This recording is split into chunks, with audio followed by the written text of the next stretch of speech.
जय हिंद दोस्तों, मैं केडी एक बार पुनः आपका हार्दिक स्वागत और अभिनंदन कर रहा हूँ। अपना टॉपिक चल रहा था, हम बल के प्रकार टाइप ऑफ फोर्स पढ़ रहे थे, जिसमें पिछली क्लास में हमने त्रिविद्युत बल के बारे में देखा है। आज हम चुंबकीय बल के बारे में देखेंगे। आगे वाली क्लास में उत्प्लावन बल के बारे में पढ़ेंगे।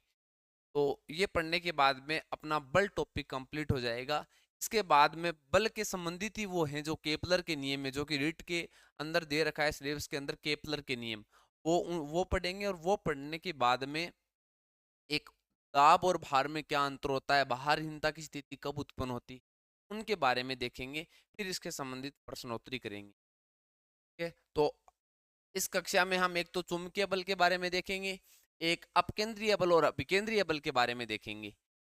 ये तो चुंबकीय बल होता क्या है? चुंबक के कारण चुंबक के कारण चुंबक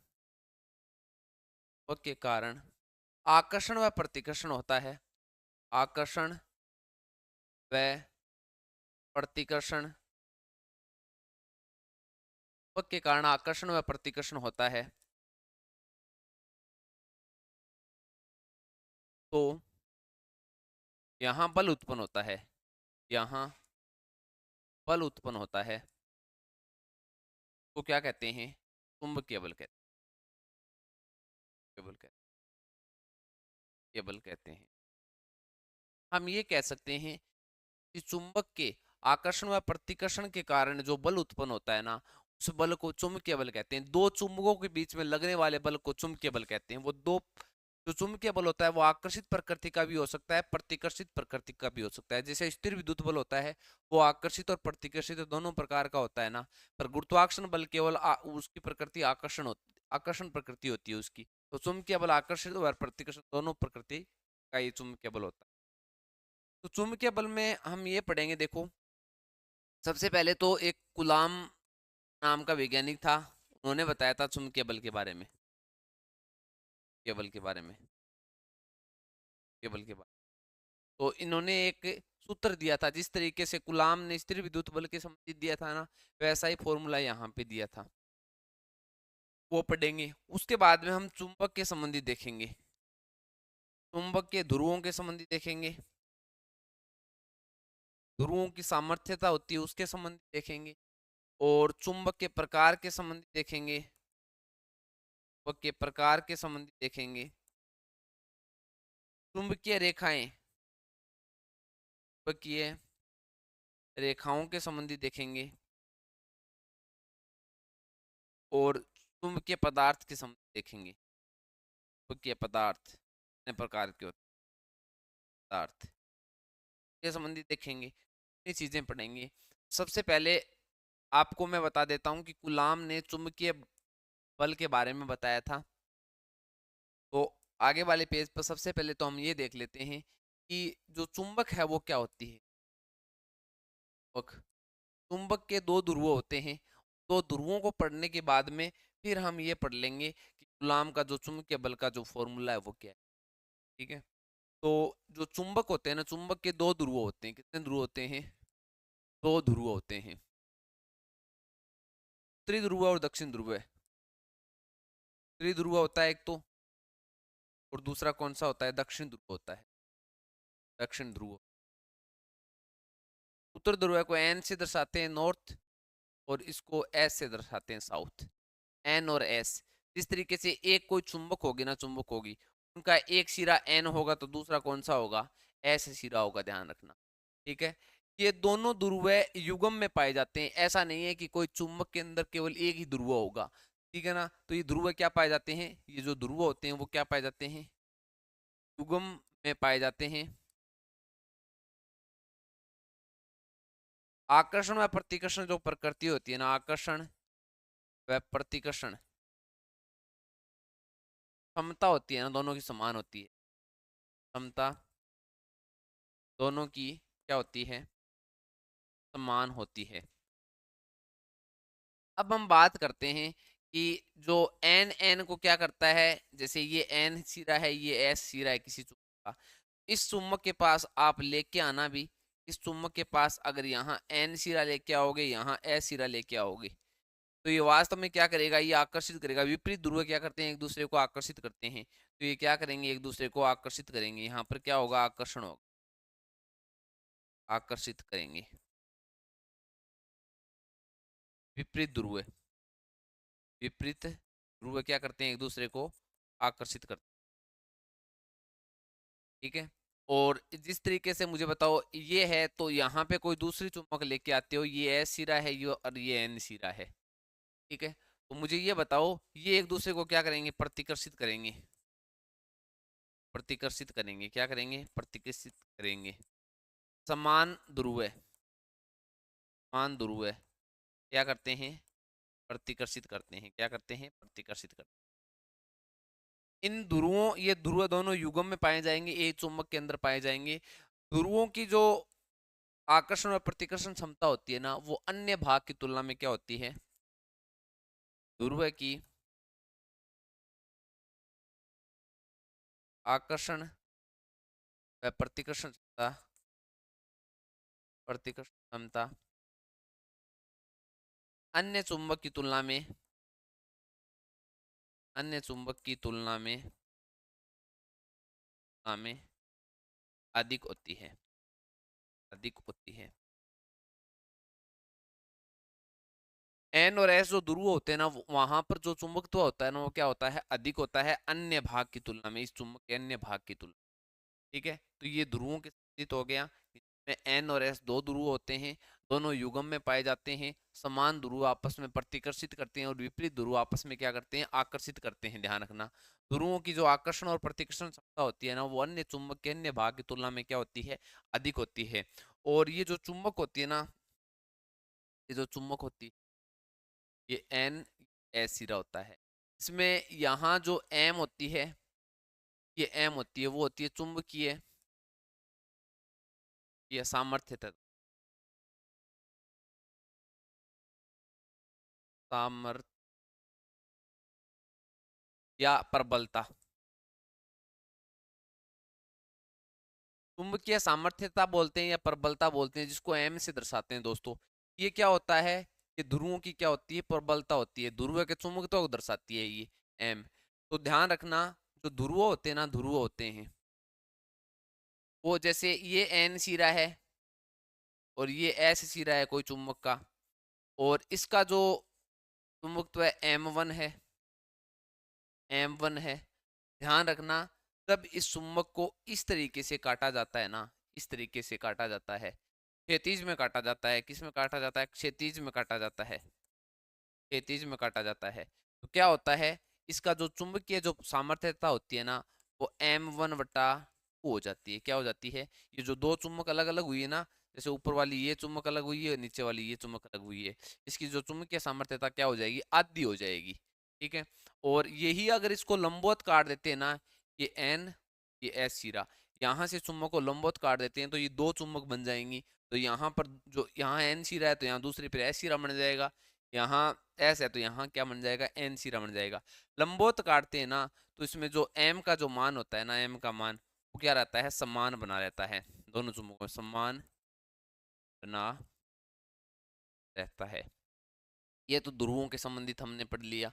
और इसके बाद में, ध्रुवों के संबंधित पढ़ने के बाद में आगे ये देख लेते हैं कि चुंबक के जो, चुंबक के प्रकार, चुंबक के प्रकार पढ़ने के बाद में ना, चुंबक के प्रकार पढ़ने के बाद में हम पढ़ेंगे चुंबक का जो कूलाम के संबंध में ना, वो पढ़ लेंगे, है ना। इससे पहले अगर वो पढ़ना चाहो तो कोई दिक्कत नहीं है, इनको कैसे लिख लो तो वो देख लेते। तो जो कूलाम का नियम, कूलाम का ये क्षेत्र है,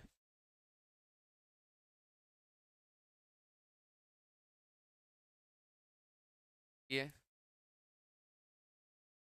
के लिए गुलाम ने ये बताया था, जिस तरीके से स्थिर विद्युत बल आवेशों के संबंधित उन्होंने बताया था ना, इसी तरीके से इसमें भी यही बताया था। उन्होंने कहा था कि ये कोई एक चुंबक है, ठीक है, इस चुंबक के अंदर क्या है, ये एन सिरा है और ये एस सिरा है, और ये दूसरी कोई चुंबक है, इसमें M1 इसकी सामर्थ्यता है ध्रुवों की, और दूसरी चुंबक है ये भी ये एस है तो ये आप एन मान लेंगे, कोई दिक्कत कोई नहीं, मैं एस मान लेंगे। इसकी जो चुंबकीय सामर्थ्यता है ना वो क्या है, M2 है। चुंबकीय सामर्थ्यता एक चुंबक के अंदर दोनों ध्रुवों के अंदर क्या होती है, समान होती है, ध्यान रखना, चुंबकीय प्रबलता। ठीक है, तो ये बताओ ये एन और एस जीरो हटा ब्रो। तो इसमें ये बताया था गुलाम ने कि F बराबर क्या होता है, सीधा इस सूत्र लिख देता हूँ, के M1 M2 बटा R²। ये इन्होंने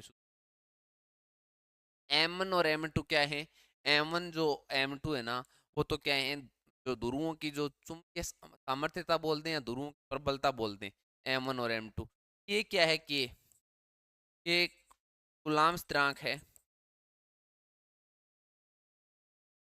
ये कूलाम्ब स्थिरांक बोल सकते हैं। और इसका जो K का मान होता है ना वो होता है μ0 बटा 4 पाई, ये होता है। तो यहाँ पे μ0 की बात करते हैं, μ0 क्या होता है, ये होता है निर्वात में चुंबकशीलता, क्या होती है, निर्वात में चुंबकशीलता, निर्वात में ये शीलता। वहां जो आवेशों के संबंधित पढ़ा था, के Q1 Q2 बटा R² ये पढ़ा था, वहां पर ये जो के का मान जो पढ़ा था ना वो 9 × 10⁹ ये पढ़ा था हमने, ध्यान रखना के का मान, के बराबर हमने ये पढ़ा था 1/4 पाई एप्सिलॉन 0। ये μ0 है, के बराबर μ0 बटा 4 पाई, ये यहाँ पढ़ा था। तो यहाँ ये जो है ना μ0, वो तो μ0 है और ये एप्सिलॉन 0 है।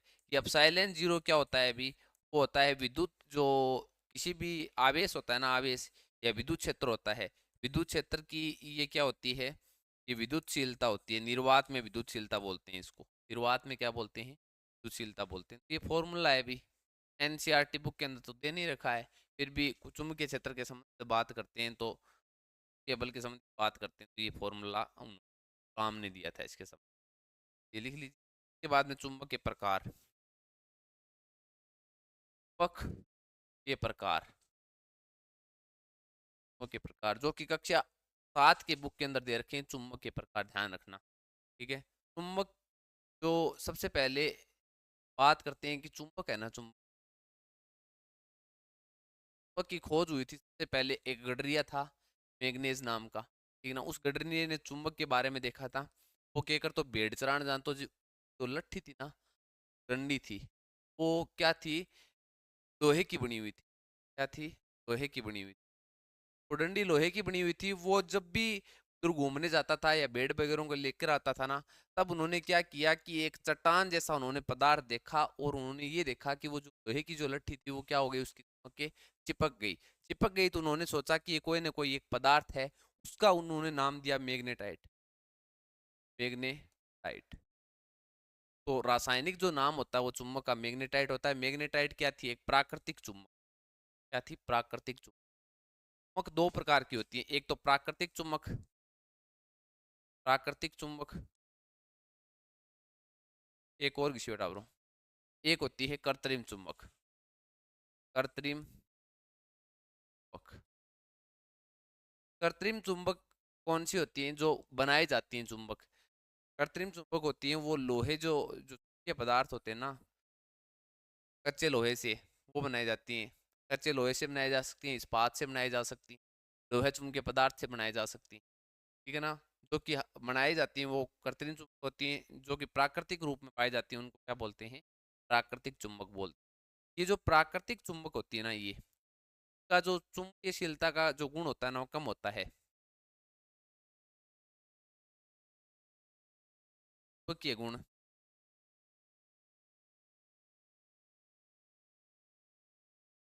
कम होता है।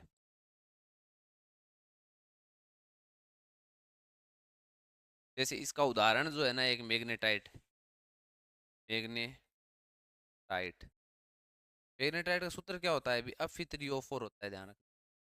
मैग्नेटाइट, इसमें जो के गुण होते हैं ना वो क्या होते हैं, कम होते हैं इसके अंदर। और जो कृत्रिम जो चुंबक होती है ना, ये दो प्रकार की होती है, एक स्थायी चुंबक होती है, स्थायी चुंबक होती है, एक अस्थायी चुंबक, एक अस्थायी चुंबक। जो स्थायी चुंबक होती है ना, स्थायी चुंबक, वो किससे बनाई जाती है? वो लोहे चुंबकीय पदार्थों की बनाई जाती है। लोहे चुंबकीय पदार्थों की।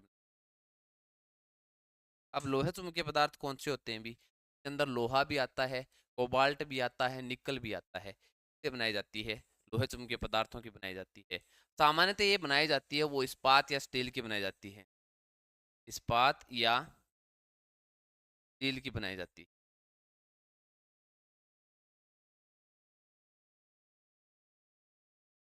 इनके अंदर जो चुंबकीय गुण होता है ना, चुंबकीय गुण, वो क्या होता है? प्रबल होता है। ये गुण क्या होता है? इसके अंदर प्रबल होता है। ये जो ताप के प्रति सुग्राही ज्यादा होती है, ध्यान रखना, अधिक ताप पर है ना इसका चुंबकीय गुण खत्म नहीं होगा। जैसे प्राकृतिक चुंबक होती है ना, उसका चुंबकीय गुण क्या होता है? कम होता है। तो ये क्या होगा? ताप के प्रति अधिक सुग्राही होती है, ध्यान रखना।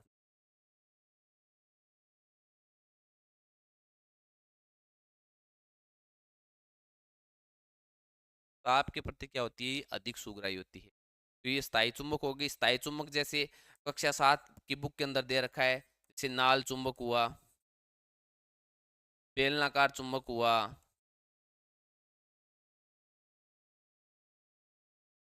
क्यों है विस्थाई? चुंबक बनाई जाए हमें। अस्थायी चुंबक, अस्थायी चुंबक होती है जो कि कच्चे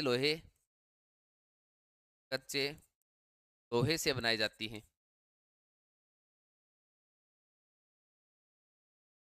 कच्चे लोहे से बनाई जाती हैं। और ये ध्यान रखना, ताप के प्रति कम सुगराई होती हैं, ध्यान रखना, ताप के प्रति कम सुगराई होती हैं। जब इसको थोड़ा अधिक ताप देंगे ना, तो इसका जो चुंबकीय गुण होता है वो क्या हो जाएगा? नष्ट हो जाएगा। तो इसका उदाहरण एक विद्युत चुंबक है। क्या है? विद्युत। विद्युत चुंबक का उपयोग जो विद्युत जो युक्तियां होती है ना, उनमें काम में ली जाती है। ठीक है, तो ये कच्चे लोहे से बनाई जाती है, ध्यान रखना है। तो ये क्या हो गए? चुंबक के अपने प्रकार हो गए। इसके बाद में देखो, चुंबक के प्रकार पढ़ने के बाद में हम ये देख लेते हैं चुंबकीय बल रेखाएं। चुंबकीय बल रेखा, इससे पहले आपको ये तो पता ही होगा कि जो चुंबक होती है ना, छड़ चुंबक होती है, ये एस, ये एन। जो छड़ चुंबक होती है ना, छड़ चुंबक, इसको स्वतंत्रता पूर्वक लटकाते हैं। क्या? स्वतंत्रता पूर्वक लटकाते हैं। तो ये कौन सी दिशा में जाकर रुकती है भी? ये उत्तर व दक्षिण दिशा में जाकर रुकती है, उत्तर व दक्षिण दिशा में जाकर रुकती है। ये हमने प्रयोग करके भी देखा था कक्षा 6 के अंदर। ठीक है, मेरे यूट्यूब पर ये डाला हुआ है कि चुंबक को अगर आप स्वतंत्रता पूर्वक लटकाओगे ना, तो वो उत्तर व दक्षिण दिशा में जाकर ठहरेगी। जैसे ये मानो कि ये अपनी पृथ्वी है, पृथ्वी का ये कौन सा है? एन साइड है, ये एस साइड है।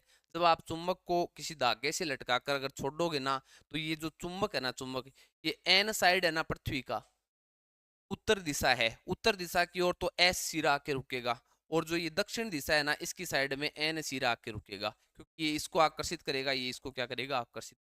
तो ये ध्यान रखना, जब छड़ चुंबक को स्वतंत्रता पूर्वक लटकाते हैं तो हमेशा उत्तर दक्षिण दिशा में आकर रुकती है। इसी पर आधारित एक युक्ति बनाई गई है जिसको बोलते हैं कंपास। कंपास, दिक् सूचक, दिक् सूचक। कंपास व दिक् सूचक का उपयोग दिशा ज्ञात करने के लिए करते हैं, दिशा ज्ञात करने के लिए करने के लिए करते हैं।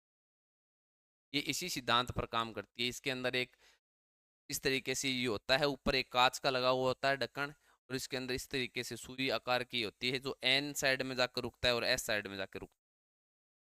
तो जो पास होता है या दुख सूचक होता है, वो दिशा ज्ञात करने के लिए क्या काम में लिया जाता है। बाद में देख लियो चुंबकीय बल रेखा।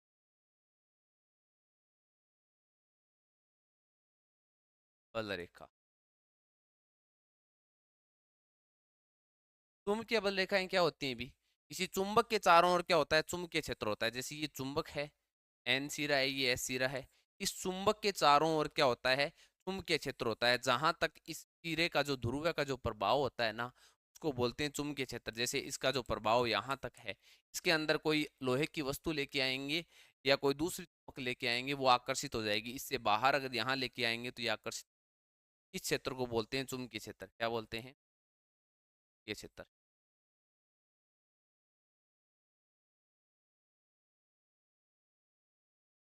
एक विद्युत क्षेत्र भी होता है अभी, विद्युत क्षेत्र, वो भी यही होता है कि एक आवेश होता है, आवेश, आवेश का अपना जो चारों ओर का एक क्षेत्र होता है जिसको क्या बोलते हैं हम, विद्युत क्षेत्र बोलते हैं, क्षेत्र ई। एक जो पहली क्लास में मात्रक और विमा पढ़ी थी उसके अंदर हमने पढ़ा था विद्युत फ्लक्स, फ्लक्स और चुंबकीय फ्लक्स।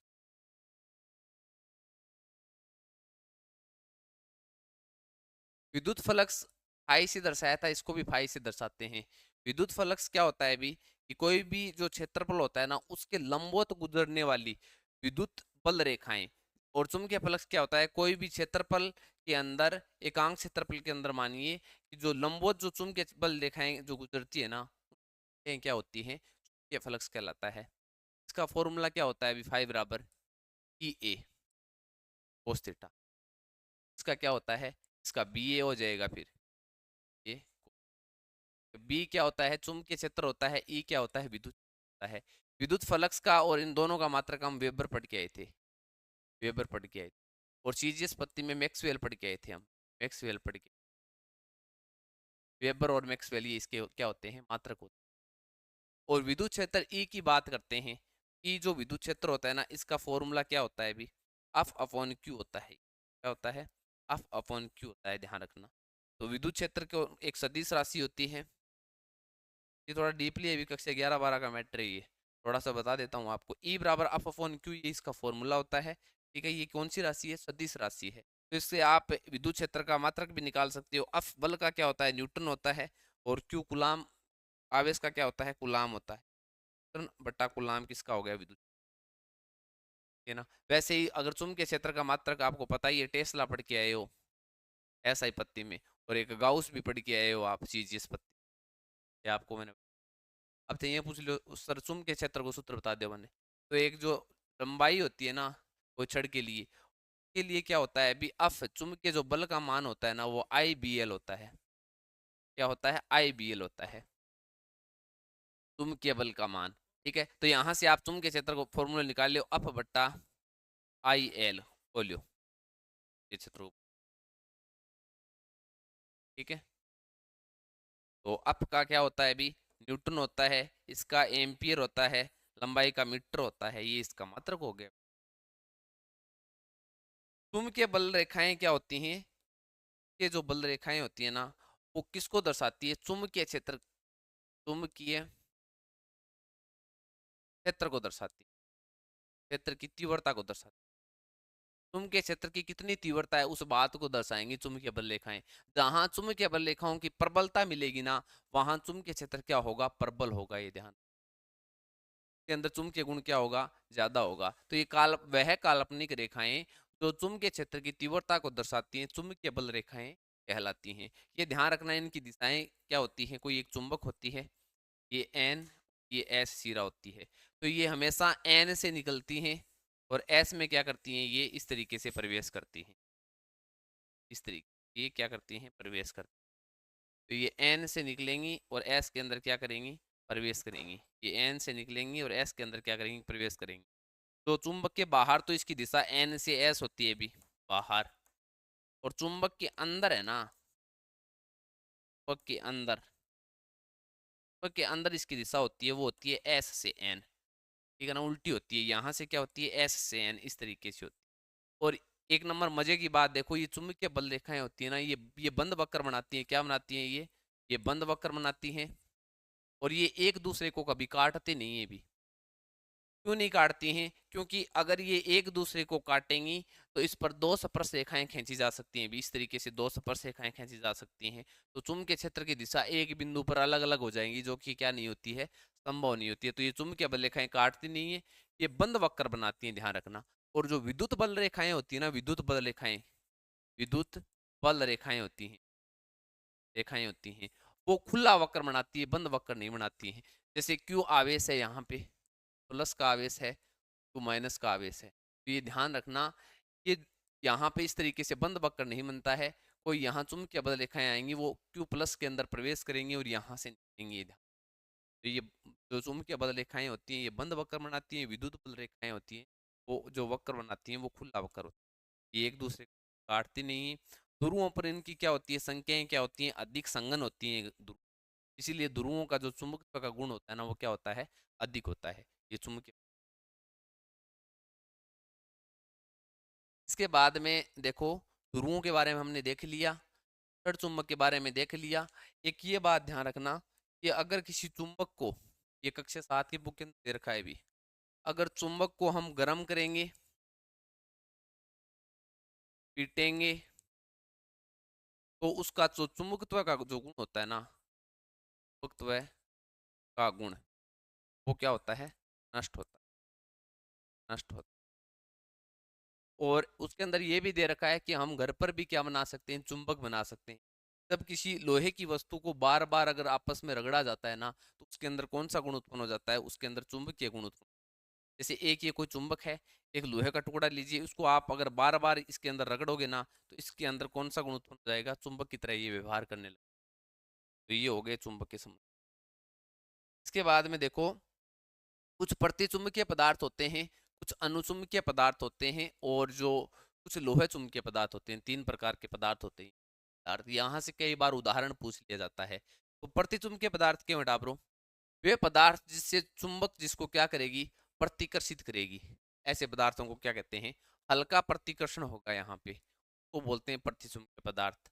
अनुचुंबकीय पदार्थ होते हैं हल्का ऐसे पदार्थ जिनको चुंबक हल्का क्या करेगी, आकर्षण होगा। और जो प्रबल जो आकर्षण होगा ना, उनको बोलते हैं लोहे चुंबकीय पदार्थ। अब अणु के ऊपर उदाहरण पूछ लें तो उदाहरण ध्यान रखियो प्रतिचुंबकीय पदार्थ के। लकड़ी हुआ, जस्ता हुआ, तांबा हुआ, सोना और चांदी। ये इंपॉर्टेंट है भी, सोना और चांदी होती है ना, वो चुंबक क्या करती है, इसको प्रतिकर्षित करती है, हल्का प्रतिकर्षित करती है। मिट्टी हुआ, कार्बन और शीशा, शीशा ध्यान में रखना है। 3 उदाहरण इनके इंपॉर्टेंट है। अनुचुंबकीय पदार्थ, अनुचुंबकीय पदार्थ में एक तो ये मैग्नीशियम ध्यान में रखना, जो कि प्रश्न पूछा हुआ है। सोडियम भी ध्यान में रखना, और क्रोमियम। ये क्या होते हैं, अनुचुंबकीय पदार्थ होते हैं। ये तो तीनों ध्यान में रखना ही। लोहा चुंबकीय पदार्थ, ये तो इंपॉर्टेंट है भी। लोहा हुआ, निकल हुआ और कोबाल्ट। लोहा, निकल, कोबाल्ट, ये लोहे चुंबकीय पदार्थों के अंदर को रखा जाता है। इसके बाद में मैं देख लेता हूँ चुंबक के संबंधित कोई और तो पॉइंट नहीं रह गया होगा। को लंबवत काटने के संबंधित हमने देख ही लिया। ये बल के बारे में सारे पॉइंट कंप्लीट हो गए भी इनके चुंबक के संबंध। अब हम पढ़ते हैं अपकेंद्रीय बल और अभिकेंद्रीय बल। अपकेंद्रीय, अभिकेंद्रीय बल और अपकेंद्रीय बल, ये थोड़े से एनसीईआरटी कक्षा 9 की बुक के अंदर दे रखे हैं, तो मैं आपको करवा देता हूँ भी अभिकेंद्रीय बल क्या। यहाँ से कई बार न्यूमेरिकल भी पूछ लिया। देखिए, पहले हमने गति पढ़ के आए थे कि वर्तीय गति, क्या पढ़ के आए थे, वर्तीय गति। कोई कण वर्तीय गति करता है तो उसके जो प्रत्येक बिंदु पर, ये प्रत्येक बिंदु पर उसकी क्या बदलती है, दिशा बदलती। और ध्यान रखना, जब दिशा बदलती है ना दोस्तों, दिशा बदलती, तो उसका जो वेग का मान होता है ना वर्तीय गति में, वेग क्या होता है, परिवर्तित होता रहता है, परिवर्तित होता रहता है। क्योंकि वेग के बराबर हमने ये पढ़ा था, वेग बराबर चाल प्लस। वर्तीय गति में दिशा होती है ना, दिशा वो हमेशा बदलती रहेगी। चाल का मान नियत रह सकता है, एक समान चाल से कोई कण गति कर सकता है, परंतु चाल और वेग में मैंने अंतर बताया था आपको बढ़िया तरीके से। तो ये ध्यान रखना, जो वेग होता है ना, वेग वो क्या होता है, परिवर्तित होता रहता है। दिशा के कारण वेग परिवर्तित होता रहता है, जिससे एक त्वरण उत्पन्न होता है। क्या उत्पन्न होता है, त्वरण उत्पन्न होता है, त्वरण उत्पन्न। हमने ऐसे पढ़ के आए थे, एक समान, एक समान वर्तीय गति, वर्तीय गति। एक समान वर्तीय गति कौन सी होती है भी, वह वर्तीय गति होती है जिसमें चाल का मान क्या होता है, चाल समान हो। वेग तो कभी समान होगा नहीं। एक समान वर्तीय गति में क्या होता है, चाल क्या होती है, समान होती है। तो ये ध्यान रखना, वेग में परिवर्तन होगा तो क्या उत्पन्न होगा, त्वरण उत्पन्न। और वो त्वरण, इस त्वरण को बोलते हैं अभिकेंद्रीय त्वरण, अभिकेंद्रीय त्वरण, अभिकेंद्रीय।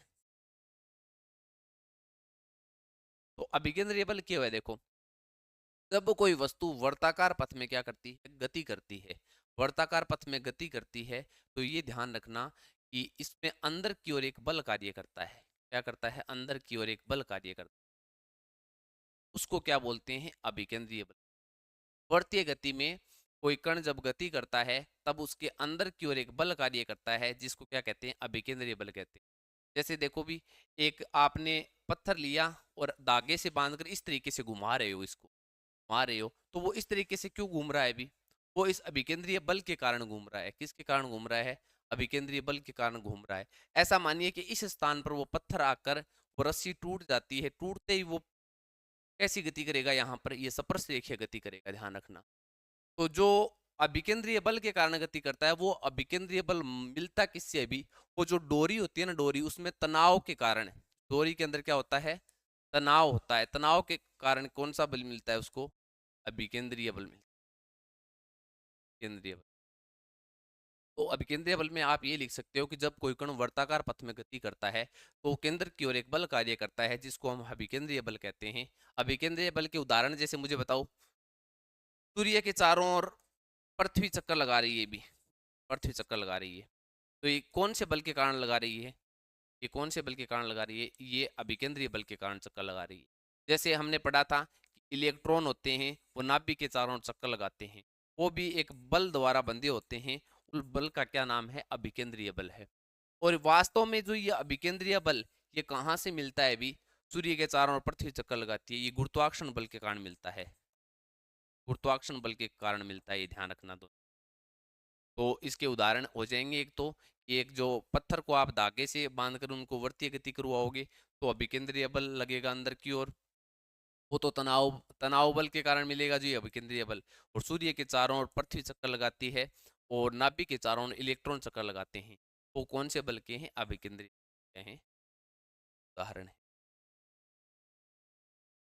ये बाद में देखो, अभिकेंद्रीय जो बल होता है उसका एक फॉर्मूला होता है। अभी सामान्यतः मुझे बताओ थे, अप बराबर एम ए, हम पढ़ के आए ना न्यूटन की गति के दूसरे नियम से, अप बराबर मास, ठीक है, ये पढ़ के आए हो। तो यहाँ पे जो त्वरण है वो दोस्तों, वो कौन सा त्वरण है? वो अभिकेंद्रीय त्वरण है। अभिकेंद्रीय त्वरण को ऐसे दर्शा देते हैं, अप बराबर एम ए आर, रेडियस, एक त्रिज्या में इस तरीके से चक्कर लगाता है ना त्रिज्या खंड में, तो इसको इस दर्शा देते हैं। अब ये ध्यान रखना, जो ये अभिकेंद्रीय त्वरण होता है ना, इसका मान होता है वी स्क्वायर अपॉन आर। क्या होता है? वी स्क्वायर अपॉन आर होता है, इसको फिक्स होता है, याद रखना। मुझे बताओ इस बल का फॉर्मूला क्या हो जाएगा? M V square upon R. ये जो बल है, अफ बल है, वो कौन सा बल है? भी अभिकेंद्रीय बल है। इसका फॉर्मूला क्या होगा? M V square upon R.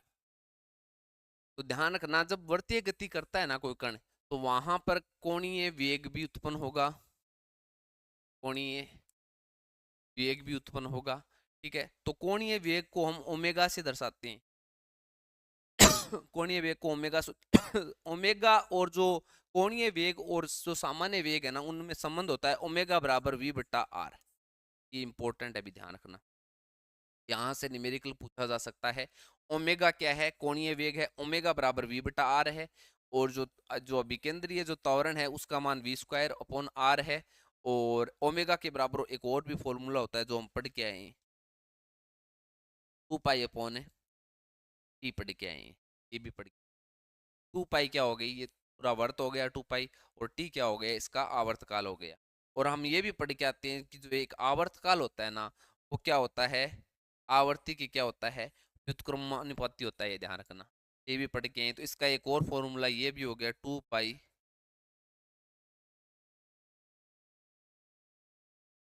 ये ध्यान रखना भी, इतने फॉर्मूले यहाँ से एक न्यूमेरिकल पूछा जा सकता है, ये ध्यान रखना। अब बराबर M V square upon R, तो इस त्वरण का सूत्र वी स्क्वायर अपॉन आर है। ओमेगा बराबर वी बटा आर होता है, ओमेगा बराबर 2 पाई अपॉन टी होता है, और 2 पाई म्यू होता है। और जो आवर्तकाल होता है वो आवर्ती का क्या होता है? उल्टा होता है। तो ये यहाँ से टी के स्थान पर रख देंगे, ये फॉर्मूले होंगे। यहाँ से प्रश्न पूछा जाता है, इनके उदाहरण अभिकेंद्रीय बल के आप लिख लो। अब देखो, जिस तरीके से अभिकेंद्रीय बल कार्य करता है, इसकी विपरीत दिशा में क्या होता है? अपकेंद्रीय बल लगता है, ये ध्यान रखना। अभिकेंद्रीय बल अंदर की ओर लगता है, ये जो तो अपकेंद्रीय बल होता है, ये क्या लगता है? ये बाहर की ओर कार्य करता है। ये क्या करता है? ये बाहर की ओर कार्य करता है। तो इसका जो परिमाण होता है ना, परिमाण, वो अभिकेंद्रीय बल के क्या होता है? अभिकेंद्रीय बल के समान होता है। और दिशा क्या होती है? विपरीत होता है, वो विपरीत होती है। तो अभिकेंद्रीय बल के अंदर आप अपकेंद्रीय बल के अंदर आप ये लिख सकते हो कि वह बल जो केंद्रक से विपरीत दिशा में कार्य करता है, जब कोई कण वर्तीय गति करता है तो केंद्रक से विपरीत दिशा में एक बल कार्य करता है, को अपकेंद्रीय बल कहते हैं।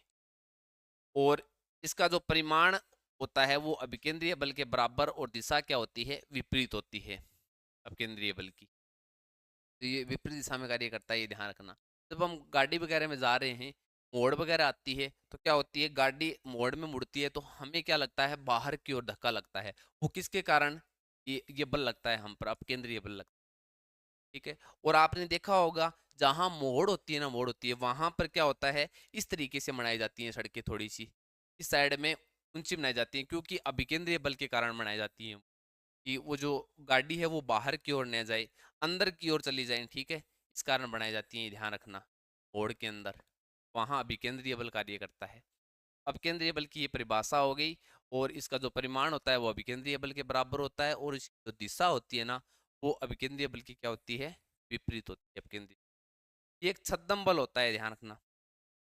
छद्म बल कह सकते हैं, काल्पनिक बल, काल्पनिक बल। ये बल अकेला कभी उत्पन्न नहीं होता है। जब अभिकेंद्रीय बल लगता है ना, तो हम ये मान लेते हैं इसका अभिकेंद्रीय बल का संतुलन बनाए रखने के लिए एक बाहर की ओर एक काल्पनिक बल, एक कल्पना कर लेते हैं, जिसको बोलते हैं छद्म या काल्पनिक बल। अपकेंद्रीय बल के उदाहरण पूछता है, भी उदाहरण ध्यान में रखना थोड़ा, उदाहरण ध्यान रखना।